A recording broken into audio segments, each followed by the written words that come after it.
রাজনীতির অঙ্গন নিয়ে নানা সমালোচনা থাকলেও মাঝে মধ্যেই কিছু ঘটনা সমাজে আশার আলো জাগায়। তেমনই এক মানবিক পদক্ষেপের সাক্ষী রইল হুগলির আরামবাগ এলাকার বিজেপি বিধায়ক মধুসূদন বাগ এগিয়ে এলেন অসহায় এক মহিলার পাশে। রবিবার সকালে তিনি দুর্ঘটনায় চলাফেরার ক্ষমতা হারানো এক অন্তঃসত্ত্বা মহিলার হাতে ট্রাইসাইকেল তুলে দিয়ে সমাজে দৃষ্টান্ত স্থাপন করলেন। ঘটনা প্রসঙ্গে জানা গেছে, আরামবাগ ব্লকের আরান্ডি 2 নম্বর অঞ্চলের শিয়ারা গ্রামে শকুন্তলা পোড়েল গত আগস্ট মাসে নিজের বাড়ির ছাদে কাপড় শুকোতে গিয়ে হঠাৎই নিচে পড়ে যান।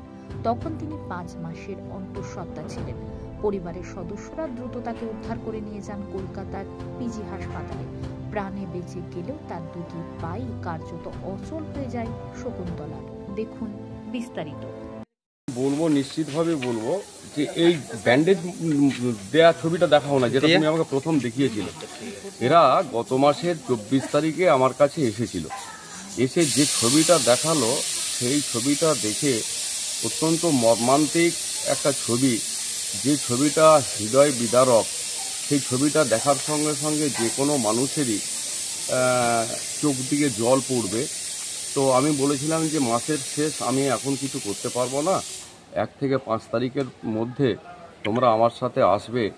মাঝে এই ছবিটা দেখুন, এই যে একজন মানুষ যে এইভাবে পড়ে রয়েছে, তার পুরো পা দুটো অকেজো হয়েছে। হ্যাঁ, সে বিছানায় শয্যাশায়ী, যাকে আমরা বলি প্রকৃতপক্ষে বেড রিডেন, সেই শয্যাশায়ী অবস্থায় ইনি রয়েছেন। আমি বললাম যে আমার আর্থিক সামর্থ্যের উপর ভিত্তি করে আমি চলি, তো স্বাভাবিকভাবে আমি এই মাসে দিতে পারবো না, সামনের মাসের 5 তারিখের মধ্যে আপনারা যোগাযোগ করবেন, আমি নিশ্চিতভাবে আমি সাহায্য করব আমার পক্ষ থেকে। করলাম। তো মাঝে 2বার ফোন করেছি, মাঝে একদিন ফোন করেছিলেন এই দিদিভাই শকুন্তলা পোড়েল। উনি বললেন, স্যার আমার তো খুব কষ্ট হচ্ছে, যদি বিষয়টা দেখেন। আমি বললাম যে দেখো, কলকাতা যাই, কলকাতা থেকে আমি তোমার ওটা নিয়ে চলে আসবো, নিয়ে এসে তোমাকে ফোন করব। কলকাতা থেকে নিয়ে আসার পর পরশু দিনে আমি ওকে ফোন করলাম যে দিদিভাই আপনার এনেছি, জিনিসটি এনেছি যাতে আপনার সুরাহা হয়। বললেন যে আমরা গতকাল, ওরা আবার ডাক্তার দেখাতে গিয়েছিলাম, বললো গতকাল যেতে পারবো না, আজকের দিনে আসার কথা ছিল। এলেন, ওনার স্বামীর হাতে আমি ওটা তুলে দিলাম। আশা করি যে উনি আস্তে আস্তে সুস্থ হবেন। উনি তো বিশেষভাবে সক্ষম ব্যক্তিদের মধ্যে পড়ছেন না, উনি অ্যাক্সিডেন্টালি উনি আজকে অক্ষম, চলতে পারছেন না, হাঁটতে পারছেন না। তাতে করে এই চেয়ারটা ব্যবহার করে সে নিশ্চিতভাবেই তার সামনের দিনগুলো, কষ্টের দিনগুলো অতিবাহিত করে তার জীবনে সুন্দর সকাল আসবে, আমি এটুকু আশা করি। তার গর্ভে একটি সন্তান রয়েছে, সেই গর্ভবতী অবস্থায় বাড়ির ছাদ থেকে পড়ে গেছে। একটা মর্মান্তিক, একটা বেদনাদায়ক, হৃদয় বিদারক, অত্যন্ত যন্ত্রণাদায়ক ঘটনা। এরকম ঘটনা কারো না ঘটুক সেটাই আমরা চাই, কিন্তু ঘটে গেছে, তাকে আমি যতটুকু পারলাম সাহায্য করলাম, সহযোগিতার হাত বাড়িয়ে। কেমন লাগছে যে একটা দুস্থ পরিবারের পাশে দাঁড়িয়ে, কেমন লাগছে? এইরকম তো সারা জীবনই করে আসছি, কয়েক বছরের পর বছর করে আসছি। আজকে আপনারা এটা দেখাচ্ছেন, যখন কেউ বাবা কারো মারা যায় তাকে সাহায্য করা, বা এরাই বলতে পারবে এদের এখানে একজন মারা গেছেন, তাতে 1 বস্তা ময়দা পাঠিয়ে দেওয়া, এদের এখানে পাঠিয়ে দেওয়া, এগুলোতে তৃপ্তি হয়, এগুলোতে তৃপ্তি হয়।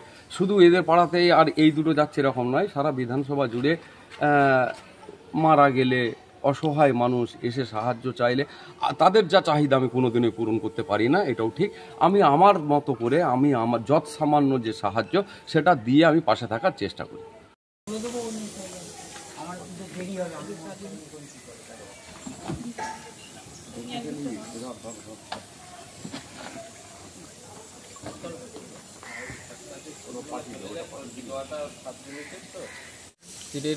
কাপড় জামা শুকুর দিতে গিয়ে ছাদ থেকে পড়ে গেছিল, মানে গর্ভবত অবস্থায় পড়ে গেছিল, 5 মাস পেটে বাচ্চা ছিল।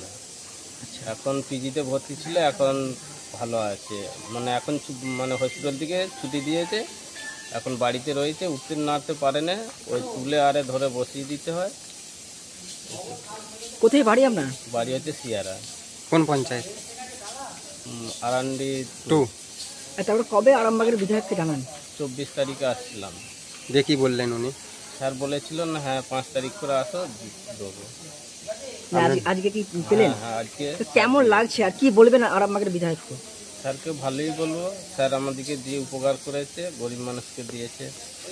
কি করেন আপনি? আমি চাষবাসে খাটি, চাষে কাজ করি। আপনার নাম? মিহির পরে, আপনার স্ত্রীর নাম কি? শকুন্তলা করে। দেখাচ্ছি আমরা।